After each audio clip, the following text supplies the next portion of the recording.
the interior ever gave. Historians will lament this old Emperor. Nonsense, they'll think of better sources than my state archives. A goblet of wine. What would your Majesty prefer, Flarian or Syracusan?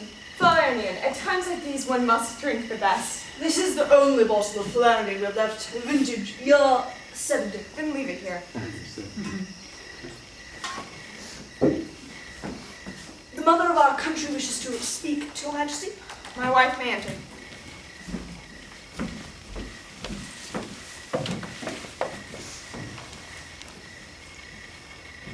I've come to speak with you for the last time.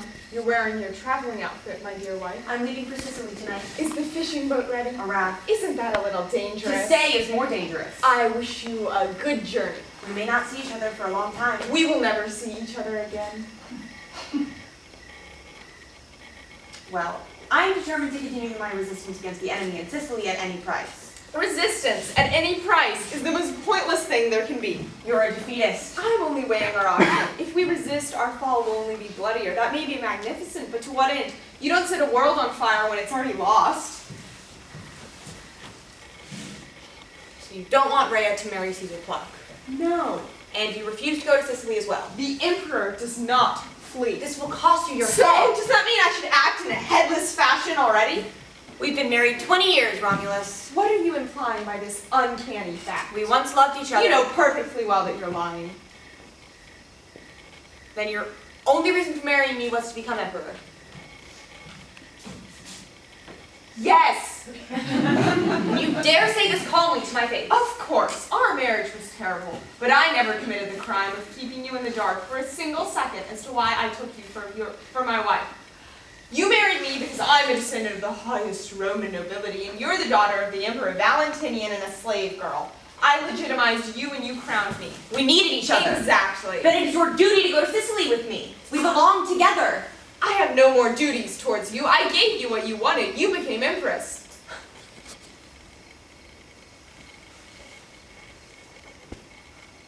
I don't see how you can blame me for this. We did the same thing. No, we did not do the same thing. Between your action and mine, there is an infinite difference. I don't see why. You married me out of ambition. Everything you do is done out of ambition. Even now, it's only out of ambition that you won't give up this lost war. I'm going to Sicily because I love my fatherland. You have no fatherland. What you love is an abstract idea of a state that offered you the opportunity to become empress by marriage. Very well. Why shouldn't we tell the truth? Why shouldn't we be honest with one another? I am ambitious. For me, there is nothing but the empire.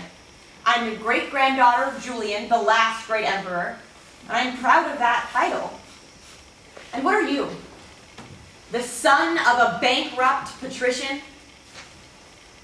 Though you too are ambitious, otherwise you would not have become emperor of Rome. I did that not out of ambition, but out of necessity. What was an ends for you was for me a means. I became emperor out of pure political insight. Political insight?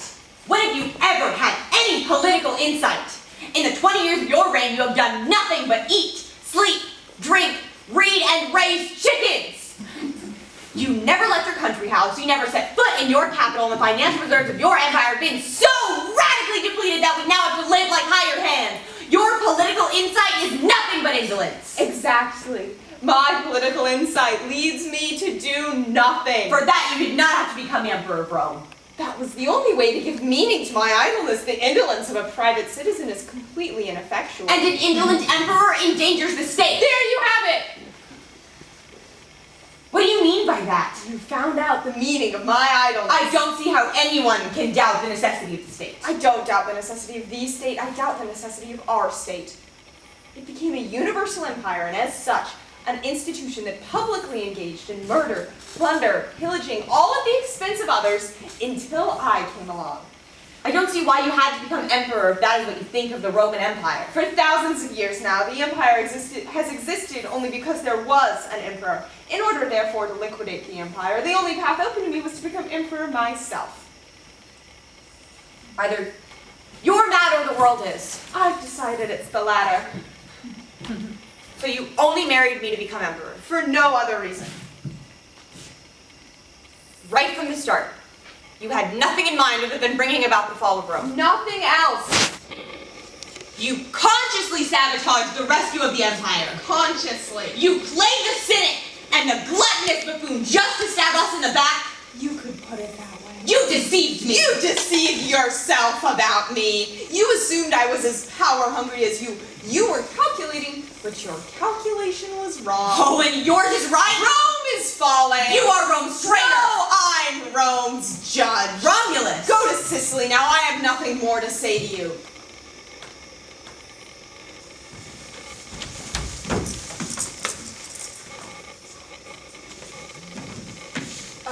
My Emperor. Refill my goblet.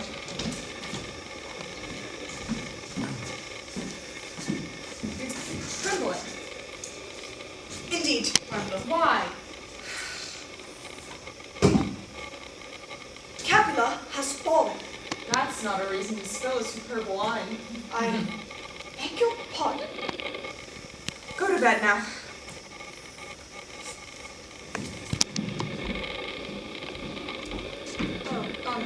Princess Rhea wishes to speak to us.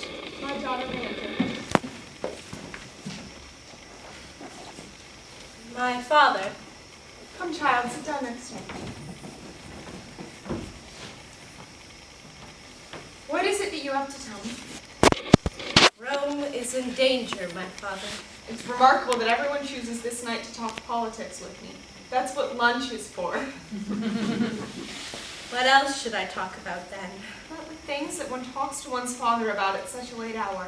About what lies closest to your heart. Rome lies closest to my heart. So you no longer love Emelian, for whom you waited? Oh, I do.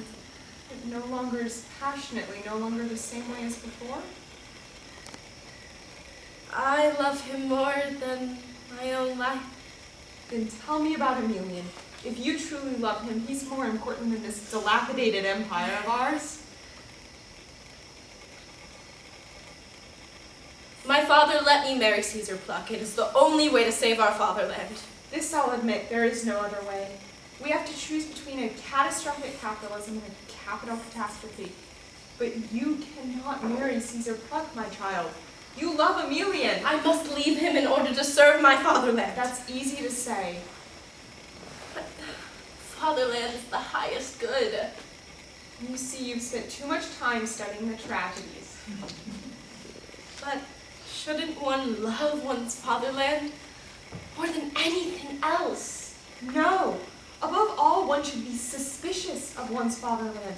No one turns to murder more easily than a fatherland. I can't live without a fatherland. Can you live without your beloved?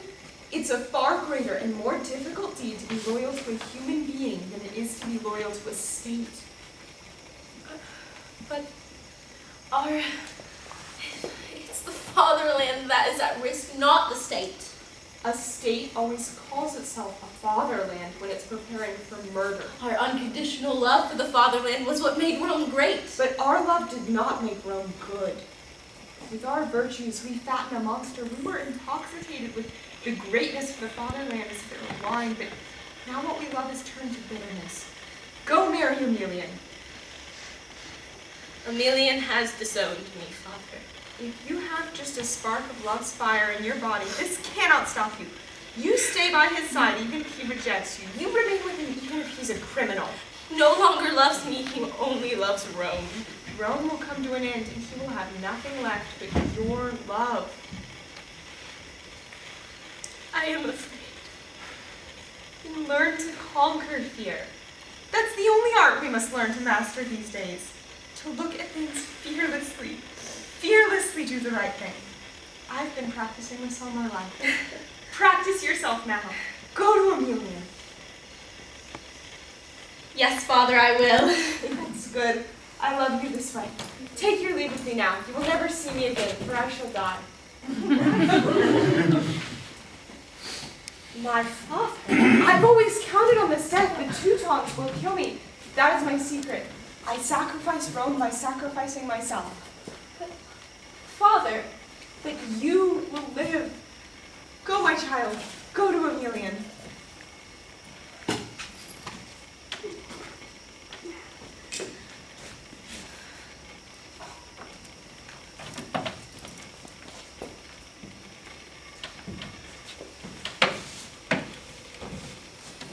Emperor. What do you want?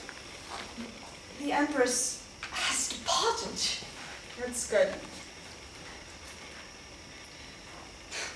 Doesn't your Majesty wish to go to bed? No, there's someone I still need to talk to. Pour me a second goblet. Very well, Your Majesty. Next to mine on the right.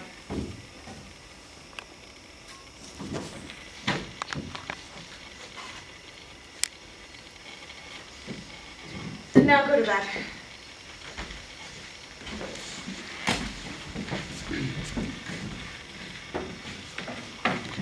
Come to me now, Amelia. We're alone.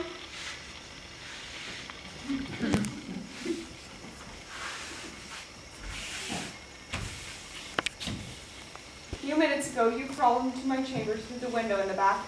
I saw your reflection in the goblet I'm drinking from. Will you sit down? I'll stand. You came late. It's midnight. Some visits are made only at midnight.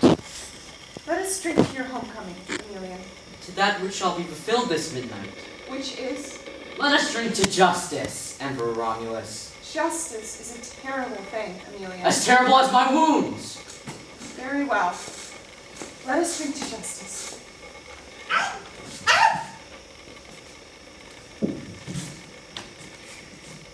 For God's sake, Minister of the Interior, are you all right? Majesty stepped from the stairs. I'm sorry, but I couldn't possibly know you were underneath me. Every Minister of the Interior yelps when justice is toasted. I just wanted to speak with your Majesty about a comprehensive old age insurance fund for the Roman Empire. Your hand is bleeding. You stepped on my fingers, I must have slipped and stabbed myself. With my dagger? My dear Tullius Rotundus, one has to be particularly careful with daggers. Are you going to call your valet, Emperor Romulus? What for? Amelia, you know he's asleep by midnight, but I think we should get a bandage for my wounded Minister of the Interior.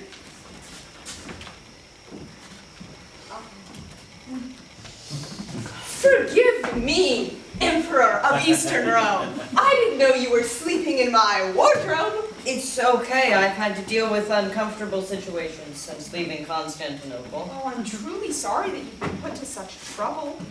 Is there anyone else here? Oh, don't mind it. They came here by pure coincidence, but there's someone else in my wardrobe. Oh, my Chamberlain, Sulfurides. Oh, good evening. We have come, Your Majesty, to discuss,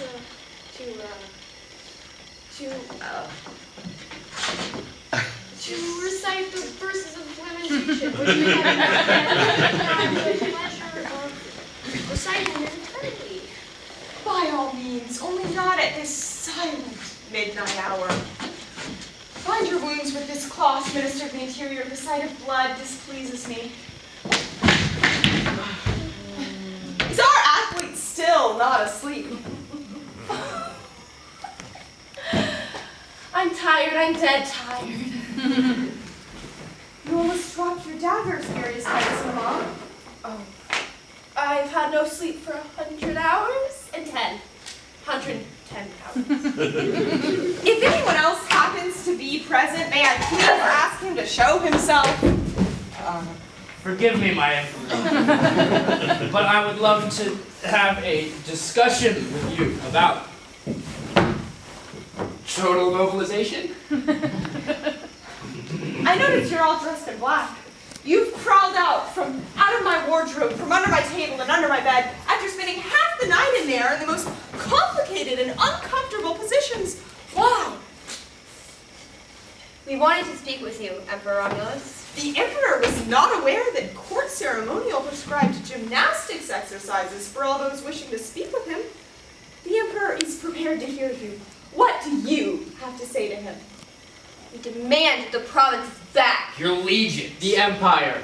The Emperor does not owe you an accounting. You owe Rome an You will accounting. be held to account by history. You depend on our power. I did not depend on your power. If with your help I had conquered the world, you would be justified in speaking as you had. But I lost a world that you did not win.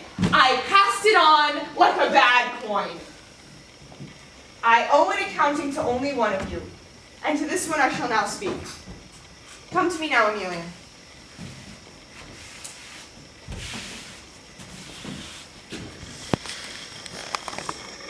I cannot speak to you as an officer who has lost his honor. I'm a civilian, and I have never understood what was meant by an officer's honor. But I want to speak to you as a man who suffered greatly and was tortured.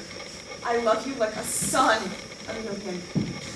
What do you demand of your emperor? I demand an answer, Emperor Romulus. Then you shall have an answer. What have you done to prevent your people from falling into the hands of the Teutons? Nothing. What have you done to prevent Rome from being violated as I was? Nothing. And how will you justify yourself? You are accused of betraying your empire. It's not I who betrayed Rome. Rome betrayed herself. Rome knew the truth and chose violence. Rome knew human kindness and chose tyranny. You stand before an invisible throne, Aemilian, before the throne of the Roman emperors, whom I am the last. What can the emperor, enthroned above the corpses of his sons and the sons of others, above hecatombs of victims, swept to his feet by wars for the glory of Rome and wild beasts for Rome's entertainment, what can he say about your wounds? Rome has become weak, a tottering hag, but her guilt has not been expiated and her crimes have not been expunged. Don't turn away, Aemilian. The issue is justice, to which you and I drank. Answer my question. Do we still have the right to defend ourselves? Do we still have the right to be anything more than a victim?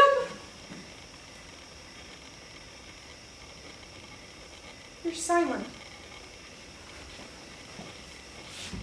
You are sitting up amongst those who crept like thieves into my chamber at this midnight hour. Let us be honest. Let there not be an inch of untruth, a hand's breadth of pretense between us. I know what instrument your fists are clutching. I know what you are hiding beneath your black cloaks. But you had been mistaken. You thought you were coming to a defenseless man, and now I spring upon you with the claws of truth and grip you with the teeth of justice. It is not I who am under attack. I am attacking you. It's not I who stand accused. I am accusing you. You have only one answer. Kill me if you believe I'm wrong, or surrender to the Teutons if indeed it is true that we no longer have the right to defend ourselves. Answer